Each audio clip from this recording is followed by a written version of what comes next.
Class 11 computer science Python. आज हम list पढ़ेंगे। टर्म 2 का सबसे पहला जो टॉपिक है वो यही है। लिस्ट के अंदर हम देखेंगे फर्स्ट ऑफ ऑल उसका इंट्रोडक्शन एंड देन हम चलेंगे इंडेक्सिंग की तरफ। तो ये दो चीज़ें हम कवर करेंगे। So let's go to that slide. Alright, तो आपको इतना पता होगा, नहीं पता तो मैं ये बता देता हूँ कि लिस्ट के अंदर आप स्क्वायर ब्रैकेट्स का यूज़ करते हो।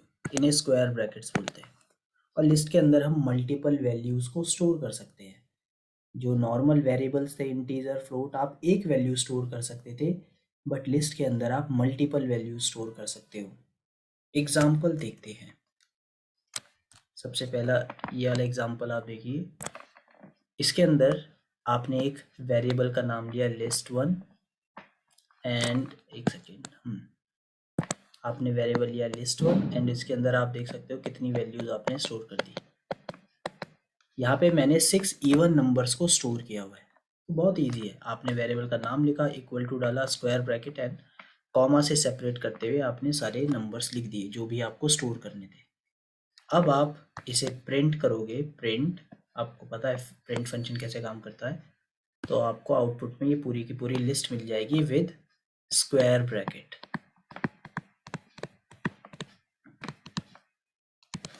तो क्या सिर्फ नंबर्स ही स्टोर कर सकते हैं? नहीं, आप स्टोर कर सकते हो कैरेक्टर्स भी, स्ट्रिंग्स भी। ठीक है, यहाँ पे आप देख सकते हो स्ट्रिंग है। यहाँ पे मैंने वॉवल्स को स्टोर किया हुआ है। नाम रखा है इसका list2। आप देख सकते हो AEIOU। प्रिंट किया list2, तो जैसे कि ऊपर वाला लिस्ट आ गया था वैसे ही यहाँ भी ये वाला लिस्ट आ गया है। तो इन दोनों से हमें ये पता चलता है कि लिस्ट के अंदर हम नंबर्स भी स्टोर कर सकते हैं एंड हम स्ट्रिंग भी स्टोर कर सकते हैं। एक क्वेश्चन मैं आपसे पूछता हूँ। यहाँ पे list1 list2 मैंने वेरिएबल का नाम दिया है। मैं वेरिएबल का नाम सिर्फ लिस्ट रख सकता हूँ? आंसर है नो, ये मैं नहीं रख सकता, क्योंकि लिस्ट जो है एक कीवर्ड है, ऑलरेडी एक रिजर्व्ड वर्ड है। ठीक है, जिसकी ऑलरेडी कुछ मीनिंग है, तो इसको मैं यूज़ नहीं कर सकता। अब नेक्स्ट एग्जांपल देखते हैं। यहाँ पे मैंने एक वेरिएबल लिया, इक्वल टू में डाला ये। यहाँ पे मिक्स्ड डेटा टाइप है। आप देख सकते हो कि ये एक इंटीजर है, ये एक फ्लोटिंग पॉइंट नंबर है और ये एक स्ट्रिंग है। तो ये तीनों के तीनों भी मैं स्टोर कर सकता हूँ। तो ज़रूरी नहीं है कि एक ही तरीके का डेटा हो। आप एक से मतलब अलग अलग डेटा भी यहाँ पे स्टोर कर सकते हैं, जैसा कि आपने list3 वाले एग्जांपल में देखा। और आपने उसे प्रिंट किया एंड आपको एग्जैक्टली वही मिला जो आपने लिस्ट में डाला था। नेक्स्ट आते हैं नेस्टेड लिस्ट के अंदर। नेस्टेड लिस्ट क्या होती है? लिस्ट के अंदर लिस्ट। मतलब आपने एक लिस्ट बनाई एंड अब इसके अंदर आपने काफ़ी सारी सेवरल लिस्ट स्टोर करी हुई है, तो इसी को आप नेस्टेड लिस्ट बोलते हैं। इसका एग्जांपल देखते हैं। list4 के अंदर मैंने एक लिस्ट बनाई है, ये दो ब्रैकेट लिस्ट के, और उसके अंदर ये देखो एक लिस्ट जिसमें सब्जेक्ट और शायद ये उसका कोड होगा, कॉमा डाला, फिर ये एक लिस्ट, सब्जेक्ट एंड उसका कोड, सब्जेक्ट एंड उसका कोड। बाकी आप ये किसी भी तरीके से बना सकते हो, जरूरी नहीं है सारी की सारी सेम हो। आप ऐसा भी कर सकते थे कि एक लिस्ट के अंदर आपने नंबर स्टोर कर दिए, एक लिस्ट में आपने कोई स्ट्रिंग स्टोर कर दी और यहाँ पे आपने कुछ और स्टोर कर दिया। तो आप कुछ भी कर सकते हो, नेस्टेड लिस्ट भी बना सकते हो। ओके, तो यहाँ तक तो आपने लिस्ट का इंट्रोडक्शन देख लिया है, किस किस तरीके से लिस्ट को हम लिस्ट के अंदर कैसे कैसे वैल्यूज डाल सकते हैं, लिस्ट को कैसे इनिशियलाइज करते हैं, ये भी हमने देख लिया है।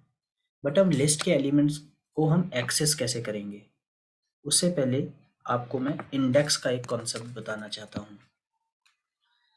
अगर मैं एक लिस्ट बनाता हूँ list1 नाम की, और इसके अंदर वैल्यूज डालता हूँ, कुछ नंबर्स हम डाल देते हैं 5 6 7, एक स्ट्रिंग भी डाल देता हूँ, ऑलराइट, एंड एक और स्ट्रिंग डाल देता हूँ। तो इसके अंदर, इस लिस्ट के अंदर कितने एलिमेंट्स हैं? अगर आपसे ये पूछा जाए हाउ मेनी एलिमेंट्स, तो आपका आंसर क्या होगा? 1 2 3 4 5, मतलब टोटल 5 एलिमेंट्स है ना इसके अंदर, तो आंसर है 5। बिल्कुल सही। और हर एलिमेंट का एक अपना स्पेशल नाम या नंबर होता है, उसी को ही हम इंडेक्स बोलते हैं। स्टार्ट होता है ज़ीरो से, तो सबसे पहले वाला ज़ीरो, देन 1, देन 2, 3, 4, तो इन्हीं को ही आप बोलते हो इंडेक्स या इंडेक्स नंबर। सबको साथ में इंडिसेस भी बोल देते हैं, प्लूरल फॉर्म है। तो ये आपको ध्यान में रखना है। दूसरी चीज़, ये इंडेक्स नेगेटिव भी हो सकते हैं, मतलब आप लास्ट वाले को 4 तो बोल ही सकते हो, बट साथ में आप इसे -1 भी बोल सकते हो, -2, -3, -4 एंड -5। तो अब अगर मैं कभी आपसे पूछूं कि थर्ड इंडेक्स में कौन सा नंबर है, तो आप बोलोगे थर्ड इंडेक्स में तो हेलो स्टोर है। और मैं आपसे पूछूंगा -3 इंडेक्स में कौन सा एलिमेंट है, तो आप बोलोगे -3 में 7 है। तो ये हो गया इंडेक्स का कॉन्सेप्ट। अब हम वापस आते हैं इधर।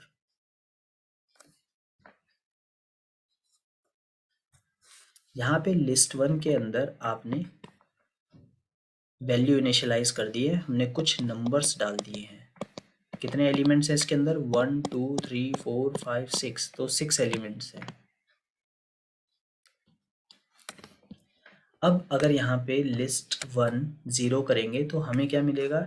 ये एक तरीके से बोल रहा है कि ज़ीरो इंडेक्स पे जो भी है, ठीक है, ज़ीरो इंडेक्स पे जो एलिमेंट है उसे प्रिंट कर दो।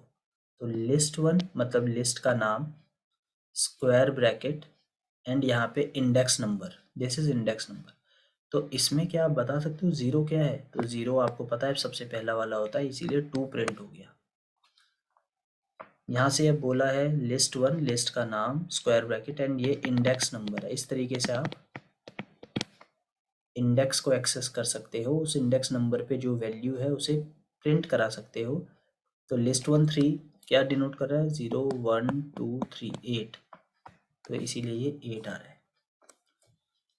बट अगर कोई आपसे पूछे लिस्ट 1 एंड 15, तो 15th नंबर का एलिमेंट बता देना चाहिए। बट क्या यहाँ पे 15th एलिमेंट है? नहीं, ये 5 पे ही एंड हो चुका है। तो इसी वजह से इसका आपके पास आएगा एरर, इंडेक्स एरर, जो बोल रहा है list index out of range, मतलब जो आपने नंबर दिया है वो रेंज में ही नहीं है, तो क्या प्रिंट करे? ठीक है, तो ऐसे में अगर आप कोई ऐसा इंडेक्स नंबर देते हो जो कि बड़ा होता है, जो कि लिस्ट के अंदर मौजूद नहीं है, तो वो इंडेक्स एरर दे देता है।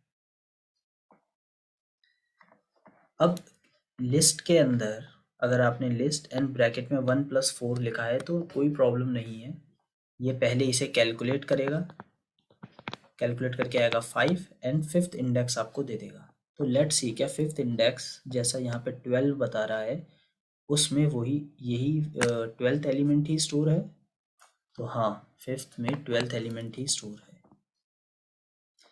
देन नेगेटिव लिस्ट -1, तो लिस्ट -1 आपको पता है, मैं यहाँ पे नेगेटिव वाली लिस्ट भी लिखना चाहूँगा, तो -1 -2 -3 -4 -5 एंड -6। -1 हमेशा लास्ट एलिमेंट होता है, तो लिस्ट -1 से 12 आया, 12 ही लास्ट है, तो एकदम सही है। ओके, अब हम पढ़ते हैं एक फंक्शन जो कि है लेन। लेन फंक्शन क्या होता है? लेन फंक्शन ये आपको बताता है number of elements, number of elements बता देगा ये। कैसे यूज करते हैं? आप लेन लिखोगे और यहाँ पे उस लिस्ट का नाम लिखोगे, लिस्ट नेम। तो देखो यहाँ पे लेन लिस्ट 1, तो अभी हमने जो लिस्ट 1 ऊपर बनाई थी वो लिखा, तो जो भी ये कैलकुलेट करेगा ये वैल्यू असाइन कर देगा इस वेरिएबल को, एन के अंदर वो वैल्यू आ जाएगी। तो क्या वैल्यू आएगी देखते हैं, लेन लिस्ट 1 देखते हैं। तो इसके अंदर कितने एलिमेंट प्रेजेंट है, 1 2 3 4 5 6, तो ये जो वैल्यू है इसका आंसर आएगा 6, 6 जाएगी n के अंदर एंड आप प्रिंट n करोगे तो आपका आंसर आएगा 6, नहीं, ठीक है। अब यहाँ पे जब आपके पास लिस्ट में n की वैल्यू आ चुकी है, ये कॉन्टिन्यूएशन में ही है ऊपर, और अब आप n-6 करोगे तो आपका आंसर क्या आएगा, अगेन कैलकुलेट कर देगा पहले ये, तो 6 - 1 5 एंड लिस्ट 1 के जो 5th इंडेक्स में नंबर होगा वही प्रिंट कर देगा और वो 12 ही है। अब इसका आंसर क्या आएगा, तो देखते हैं, लिस्ट 1 ब्रैकेट n की वैल्यू हमें पता है 6 आ गई थी पहले, n-6 ये पूछ रहा है, तो जो भी -6 पोजीशन में होगा हमारे लिस्ट में, तो देखते हैं -6 में तो 2 आ रहा है, मतलब सबसे पहला एलिमेंट, तो ये है। और ये हमेशा ही, अगर आप ध्यान से देखो तो ये हमेशा पहला एलिमेंट ही देगा। आप इसे खुद भी कर सकते हो, अगर आपने एक L नाम की लिस्ट बनाई, उसके अंदर 3 नंबर हैं 10 20 30, ठीक है। अब आप एक n के अंदर वैल्यू डालोगे len l, तो आपको पता है कि n के अंदर क्या वैल्यू आ जाएगी, 3 वैल्यू आ जाएगी क्योंकि इसकी 3 है। और अब आप प्रिंट कराते हो l का -n इंडेक्स, तो हमेशा जो -3 क्या होगी, पहला एलिमेंट ही तो होगा, तो इस तरीके से ये जो आंसर देगा वो 10 दे देगा, क्योंकि यहाँ पे -n होगा -3, l -3, l -3 क्या होगा, -1 -2 -3, हमेशा पहला एलिमेंट ही होता है। नेक्स्ट एक चीज़ और इम्पॉर्टेंट है, आपने काफ़ी सारे डेटा टाइप देखे होंगे, जैसे लिस्ट होता है, और आपने कुछ नंबर्स में देखे थे इंट, फ्लोट, देन आपने डिक्शनरी के बारे में सुना होगा, टपल्स भी आप आगे पढ़ोगे, टपल्स इन डिक्शनरी, बट सुना तो होगा। तो ये सारे के सारे म्यूटेबल नहीं होते हैं, मतलब आप इनकी वैल्यूज़ को चेंज करोगे तो इनका एड्रेस चेंज हो जाता है। मतलब सेम एड्रेस पे रहते हुए इनकी वैल्यूज़ को चेंज नहीं किया जा सकता। सिर्फ 2 ही ऐसे डेटा टाइप हैं जिनकी आप वैल्यू चेंज कर सकते हो, वो है लिस्ट एंड डिक्शनरी, इसके अलावा सारे इम्यूटेबल होते हैं, ठीक है। तो ये दोनों क्या होते हैं, म्यूटेबल। म्यूटेबल मतलब इनकी वैल्यूज़ चेंजेबल है, वैल्यू को चेंज किया जा सकता है। कैसे चेंज करेंगे, एग्जाम्पल देखते हैं। आपके आगे एक लिस्ट दिख रही है यहाँ पे, ठीक है, इसमें कलर्स डाले हुए हैं। अब आप लिस्ट 1 3 = ब्लैक करोगे तो क्या होगा, ये जो ब्लैक वैल्यू है ये चली जाएगी 3rd इंडेक्स में। तो अब आपको पता है 3rd इंडेक्स कौन सा है, 0 1 2 3, 3rd में तो ऑरेंज स्टोर है, तो यहाँ ऑरेंज की जगह ब्लैक आ जाएगा। तो लिस्ट 1 को अब आप देखोगे तो ये चेंज करने के बाद, यहाँ से चेंज होने के बाद red green blue and last black है। तो ये पॉसिबल लिस्ट के अंदर इसलिए है क्योंकि लिस्ट एक म्यूटेबल डेटा टाइप है। तो इस क्लास में हम इतना ही करते हैं, आगे का पढ़ेंगे नेक्स्ट क्लास में, एंड ये एक प्लेलिस्ट की फॉर्म में होगी, तो आप चैनल भी सब्सक्राइब करें एंड प्लेलिस्ट के अंदर बाकी वीडियोस को भी देखिए। Thank you.